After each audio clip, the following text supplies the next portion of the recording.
സ്ത്രീധനം കൊടുക്കുന്നവരെയും വാങ്ങുന്നവരെയും ഒറ്റപ്പെടുത്തണമെന്നാണ് മന്ത്രി വീണ ജോർജ് പറയുന്നത്. സ്ത്രീധനത്തിനെതിരെ സ്ത്രീ സമൂഹം ഒന്നിച്ച് നിലകൊള്ളണം.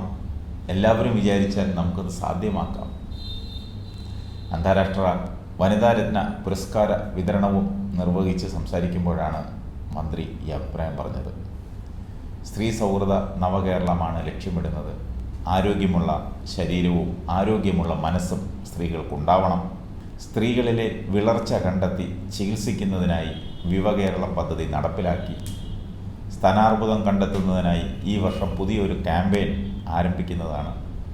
ആരംഭത്തിൽ തന്നെ കണ്ടെത്തിയാൽ പൂർണ്ണമായും ചികിത്സിച്ച് ഭേദമാക്കാൻ കഴിയുന്നതാണ് സ്തനാർബുദം.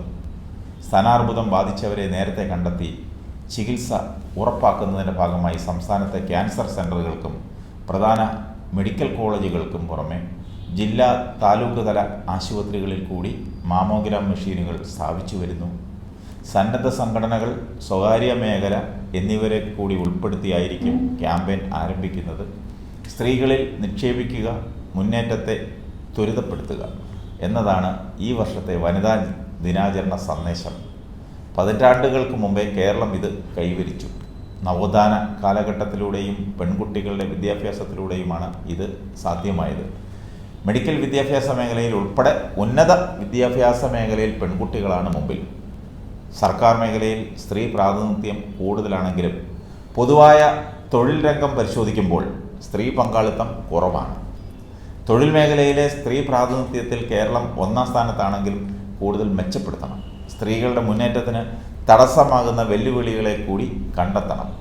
90% സ്ത്രീകൾക്കും കരിയർ ബ്രേക്ക് ഉണ്ടാകുന്നുണ്ടെന്നാണ് നോളജ് ഇക്കോണമി മിഷൻ കണ്ടെത്തിയിട്ടുള്ളത്. ഇത് പരിഹരിക്കാനുള്ള ശ്രമങ്ങൾ നടന്നു വരുന്നു. സ്ത്രീകളുടെ ഉന്നമനത്തിനായി വനിതാ ശിശു വികസന വകുപ്പ് രൂപീകരിച്ചു. ജെൻഡർ ബജറ്റ് നടപ്പിലാക്കി. സ്ത്രീലിംഗത്തിൽ രാജ്യത്ത് ആദ്യമായി നിയമം പാസാക്കാൻ കേരളത്തിന് കഴിഞ്ഞു. ഉന്നത വിദ്യാഭ്യാസ രംഗവും തൊഴിൽ മേഖലയും തമ്മിലുള്ള ഗ്യാപ്പ് കുറയ്ക്കാനാണ് പരിശ്രമിക്കുന്നത്. അമ്മ ജോലിക്ക് പോകുമ്പോൾ കുഞ്ഞുങ്ങളെ സംരക്ഷിക്കാനായി ഹോസ്റ്റലുകളിൽ ക്രഷുകൾ കൂടി സ്ഥാപിച്ചു. ഏതാണ്ട് എല്ലാ ജില്ലകളിലും ഇത് നടപ്പാക്കി വരുന്നു. റീസ്കില്ലിംഗ്, ക്രോസ് സ്കില്ലിംഗ് പ്രോഗ്രാമുകൾ നടപ്പാക്കി. നാം ലക്ഷ്യം വയ്ക്കുന്ന നവകേരളത്തിന് സ്ത്രീകളുടെ അവകാശങ്ങൾ സ്വാഭാവിക പ്രക്രിയയിലൂടെ നേടിയെടുക്കാനാകണമെന്നും മന്ത്രി പറഞ്ഞു. മന്ത്രി വീണ ജോർജ് പറഞ്ഞതെല്ലാം നല്ല കാര്യമാണ്. സമൂഹത്തിനും സ്ത്രീകൾക്കും ആവശ്യമുള്ള കാര്യവുമാണ്. ഒരു തർക്കവുമില്ല, ആർക്കും എതിരഭിപ്രായമില്ല. പക്ഷേ മന്ത്രി ആദ്യം പറഞ്ഞ സ്ത്രീധനം കൊടുക്കുന്നവരെയും വാങ്ങുന്നവരെയും ഒറ്റപ്പെടുത്തണമെന്നത് പ്രാവർത്തികമാണ്. അതിന് മന്ത്രി തയ്യാറാണ്. പ്ലാറ്റ്ഫോമിൽ കയറി നിന്ന് ആർക്കും വാചക കസരത്ത് നടത്താം.